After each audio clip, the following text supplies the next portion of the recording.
Snow came down that winter as if the sky itself had finally grown tired of holding its grief. It fell in long, unbroken curtains over the plains, over the fences and cottonwoods, over the narrow trail that led to a lone cabin crouched beneath the weight of memory. Wind followed the snow, crying through the open land like a mourning voice that never found rest, and inside that sound lived the same sorrow that had settled into Zane Calder's bones. Zane was 30, though he felt far older. His youth buried the night his wife had died on Christmas 2 winters before, leaving him alone with a silence so complete it rang louder than gunfire. His cabin stood unchanged since that night, stockings still hanging stiff with dust, a woman's shawl folded on a chair as though she might return to claim it, the hearth cold because warmth felt like a betrayal of loss. He had learned to live with that stillness, to let the days pass him like drifting snow, until the storm grew so fierce that even memory seemed to tremble, and then came the knock. It was not loud, nor confident, but fragile, as though the wind itself had gathered what little strength it had left to ask for mercy. Zane froze, hand hovering over the table, breath caught halfway between habit and instinct.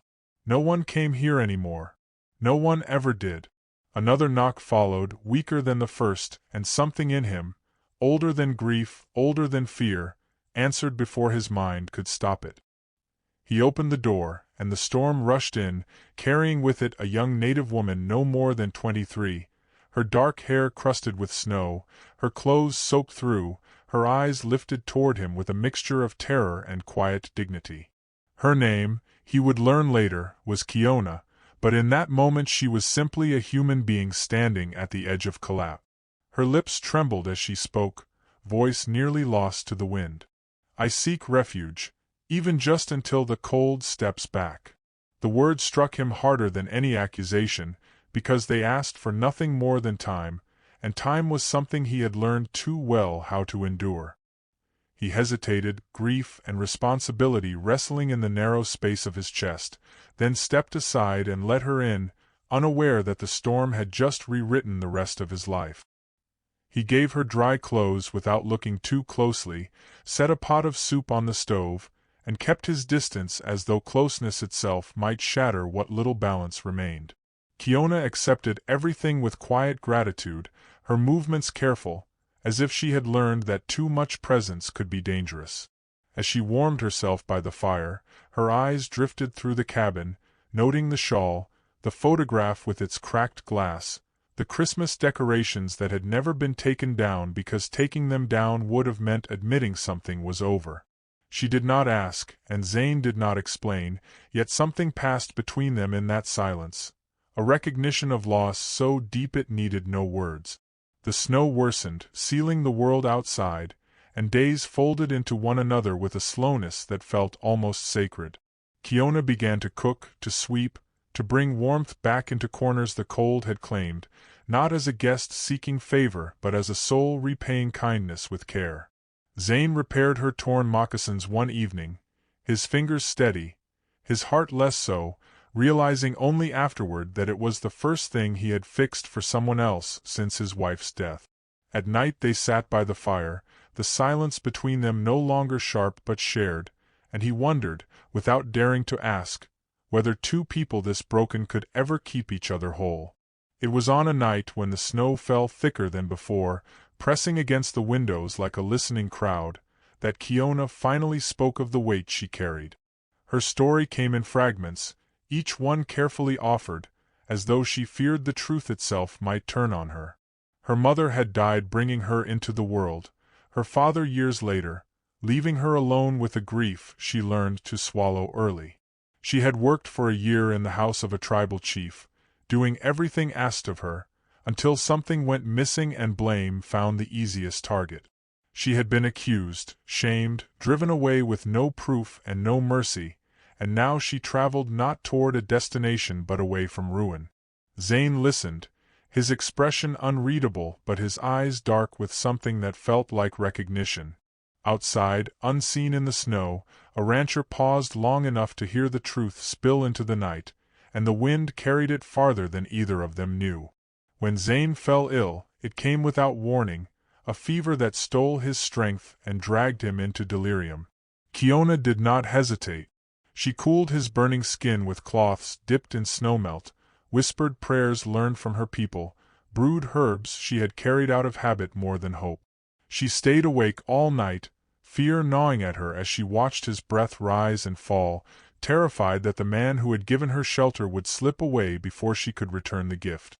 Dawn crept in pale and uncertain, and Zane woke to a warmth he did not recognize at first, the weight of Kiona's head resting against his chest, her face slack with exhaustion. He lifted a trembling hand and brushed the hair from her eyes, and in that moment, something inside him cracked open. A smile touched his lips, faint but real, the first since the night grief had claimed him, and he wondered whether love might begin not with desire, but with care given freely in the darkest hours. The knock came again days later, this one sharp with authority. The sheriff stood outside with the rancher, snow crunching beneath boots like judgment made sound. There was talk of thieves, of no place here for people like her, and Kiona felt the old shame cut into her as though it had never left. Before fear could claim her voice, Zane stepped forward, his spine straight, his words steady. "You have no proof whether she is a thief or not," he said, the wind carrying his defiance. "Right now she is under my protection. I am her guardian." The sheriff warned him of trouble, of consequences that would not fade as easily as snow, and when they left, whispers lingered behind like ghosts.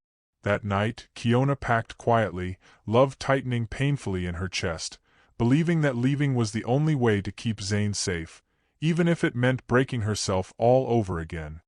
Zane returned to an empty cabin and felt panic eclipse every grief he had ever known. He saddled his horse and rode into the storm, calling her name until his voice broke, until the snow seemed to answer back. He found her not far from the trail, collapsing beneath the weight of cold and heartbreak, and pulled her into his arms as though letting go might kill them both. The words came then, raw and unguarded. "When I saw you were not in the cabin, I felt like I could no longer live. I cannot bear that loneliness again. I love you, will you make flowers of happiness bloom again in my sorrowful life?" Kiona wept against him, confessing that she could no longer imagine breathing without him near, that together they could build something the world had failed to give them. The snow fell softer, as if listening, and for the first time the future felt possible. They went into town the next day, their fingers woven together as though letting go might invite the world to tear them apart, courage trembling beneath the calm they wore like borrowed coat. Snow dusted Kiona's hair and melted against Zane's shoulder as they walked, and with every step, her past seemed to loosen its grip just a little more. The ceremony was simple, yet reverent, spoken beneath a pale winter sky that listened closely as vows were exchanged, each word carrying the weight of survival, forgiveness, and hope reborn. When Zane turned to face the gathered townspeople, his voice did not rise, but it did not waver either, and in that steady tone lived a love fierce enough to stand against any storm. He said she was his whole life, not as a claim, but as a truth he had finally learned how to speak aloud, and though acceptance did not bloom all at once, the sharpness in the air softened, hostility yielding first to silence, then to a hesitant respect that felt like the beginning of grace. That night, back in the cabin, the world seemed to narrow to the space between their breath. Firelight traced gentle shadows along the walls as Zane drew Kiona close, his forehead resting against hers, as if memorizing the warmth he had once believed he would never feel again. They lay together wrapped in shared blankets and shared promises, her heartbeat a quiet answer to the loneliness that had haunted him for so long. Outside, snow whispered against the cabin like a blessing spoken in hushed tones, and inside, held in each other's arms, they slept not as two people seeking shelter, but as two souls finally home, wondering softly what joys tomorrow might dare to bring. When the tribal chief arrived days later, the man who once carried authority now moved as though each step weighed upon his soul, his shoulders bowed lower than they ever had beneath any winter storm. The truth had finally caught the guilty, and with it came a shame that could no longer hide behind power or pride. Before the town, before the sheriff, and before Kiona, he spoke her name with a voice stripped of certainty, offering an apology that trembled with regret and years too late. Kiona stood still as the words reached her, her chin lifted not in defiance but in quiet strength, and in that moment her dignity rose like the first light after a long night, steady and undeniable as truth reclaimed its place. Acceptance came gently, almost shy in its approach, not through applause or declarations, but through softened gazes and lowered heads, through the simple act of being seen at last without suspicion. That night, back in the warmth of the cabin, Zane and Kiona sat close, fingers tracing promises they did not yet need to name.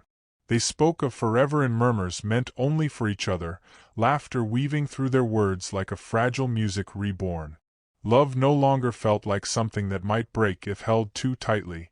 It had been tested by cold and fear and doubt, and in surviving all three, it had become something steady and sure, something worthy of the life they were now brave enough to dream together. Their first Christmas together glowed with a warmth the cabin had not known in years, as if the walls themselves remembered how to breathe again.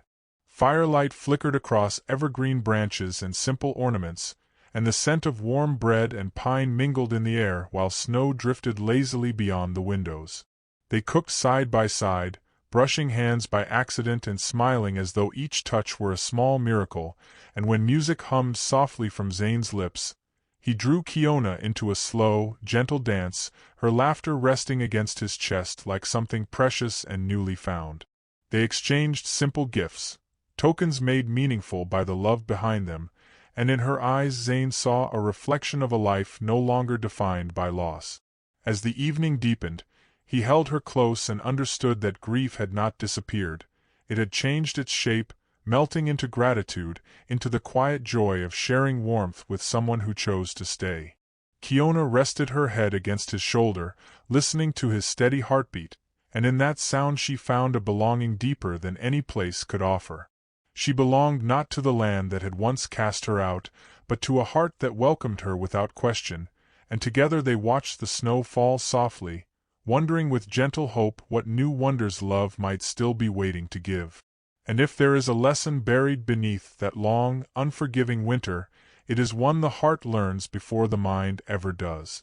Refuge is not found in walls built of wood or stone, but in the quiet presence of someone who stays beside you when the cold seeps into your bones and the world turns away. Love does not arrive wrapped in grand promises or loud vows. It grows slowly, through steady hands that care for you when you are weakest, through courage that chooses you even when choosing you is hard, through a defiance so gentle it looks like kindness. Dignity returns the moment one soul looks at another and decides, without doubt or condition, that they are worth protecting, worth believing in, worth loving. Snow will always melt into spring, and storms will always come again, but the warmth we offer each other in the darkest seasons leaves a mark no winter can erase. If we are brave enough to open the door when the knock is soft and trembling, if we dare to hold on when fear tells us to let go, that warmth can outlast the cold, the silence, and even sorrow itself, lingering quietly like love remembered and love still unfolding.